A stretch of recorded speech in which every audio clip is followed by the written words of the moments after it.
7 terpidana dipegang oleh Pradi. Jadi pada kesempatan ini karena memang PK sudah selesai, saya juga tadi sebelum menyampaikan ini meminta izin dulu ke Pak Didi Mulyadi, Bapak boleh nggak saya ceritakan kronologis pertemuan keluarga 7 terpidana kepada Pak Oto. Pak Didi sudah mengizinkan, terima kasih Pak. Karena ini untuk membuat terang benderangnya kenapa sih bisa sampai ke sana.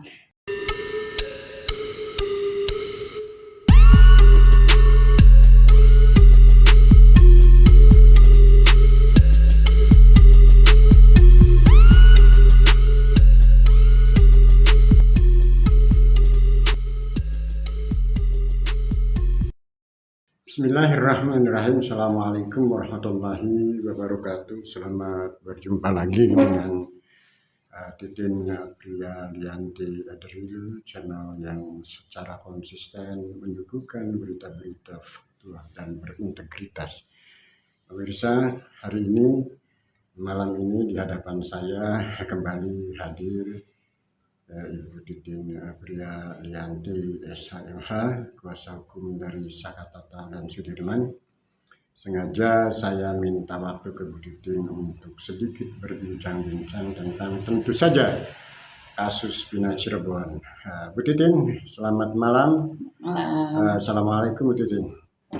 Bu Titin, bisa Bu Titin ceritakan kan dari awal sebetulnya 2016 katakanlah begitu, ke-7 terpidana itu ada di tangan Bu Titin, diantaranya 2, lalu kemudian 5 ditangani oleh pengacara Bandung.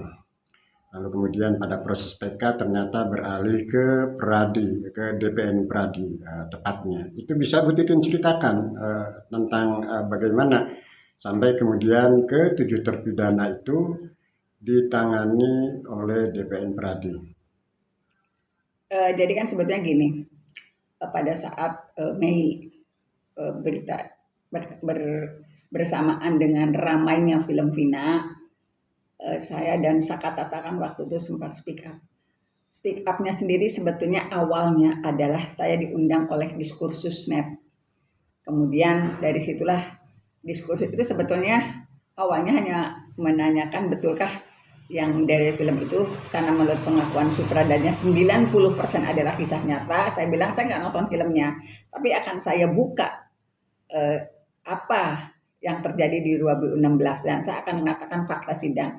Nah dari situlah kemudian bergulir. Nah ketika bergulir saya speak up dan Sakatata speak up, mungkin masyarakat Indonesia paham betul waktu saya dibully habis-habisan. Saya sebenarnya nggak ngerti, saya juga dibully, saya nggak ngerti karena saya nggak main media sosial gitu. Tetapi ternyata waktu itu DPN Pradi justru sepertinya mencari tahu keanggotaan saya. Kemudian bersamaan dengan itu pada tanggal 19 Mei 2024 ketika ramai dibicarakan masalah DPO yang harus segera tertangkap, saya pada 19 Mei 2024 berkomunikasi dengan Pak Reza Indragiri. Bapak, saya ngeri nih kalau DPO benar-benar ditangkap. Ini kan nggak ada masalah DPO, Pak. Dan betul ketika 21 Mei 2024 Peggy ditangkap, saat itulah saya bilang, lah nyata. Saya sampaikan itu ke Pak Reza Indragiri. Kemudian lepas dari itu ternyata ada masalah dengan orang tua Sudirman, keluarga Sudirman yang didatangi oleh beberapa oknum yang waktu itu meminta cabut kuasa dari saya. Dari situlah kemudian karena ini sudah berkaitan dengan profesi, saya membuat laporan ke DPN Pradi di tanggal 28 Mei 2024. Nah kemudian dari situ saya berkomunikasi dengan Ibu Riri, Humas dari DPN Pradi, dan pada tanggal 5 Juni 2024 saya diundang menghadap Bapak Oto Hasibuan. Waktu itu saya membawa Sakatata, saya menyatakan ada yang salah dari peradilan di 2024. Ini fotonya.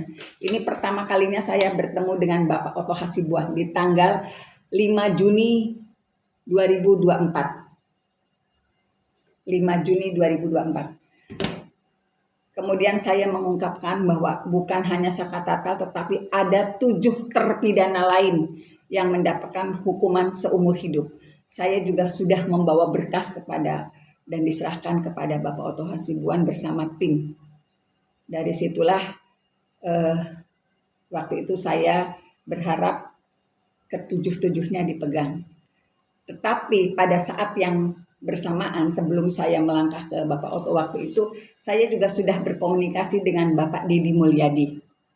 Komunikasi yang saat itu antara saya dengan Pak Deddy sampaikan, Pak, ini ketujuh-tujuhnya harus dibawa pada orang yang sama. Waktu itu Pak Deddy menyatakan, kemana Bu Titin? Ke Bapak Oto Hasibuan. Sama, antara saya dengan Pak Deddy punya pemikiran yang sama. Hanya waktu itu belum bisa ketemu.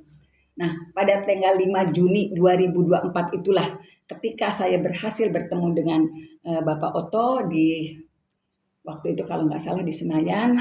Kemudian ada Ibu Riri, ada Pak Bostong waktu itu.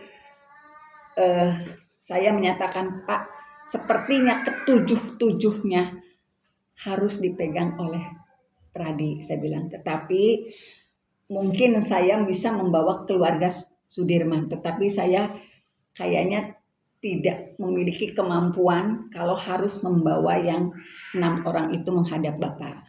Waktu itu saya sampaikan kepada Bapak Oto, tetapi ada orang yang mungkin bisa membawa menghadap ke Bapak.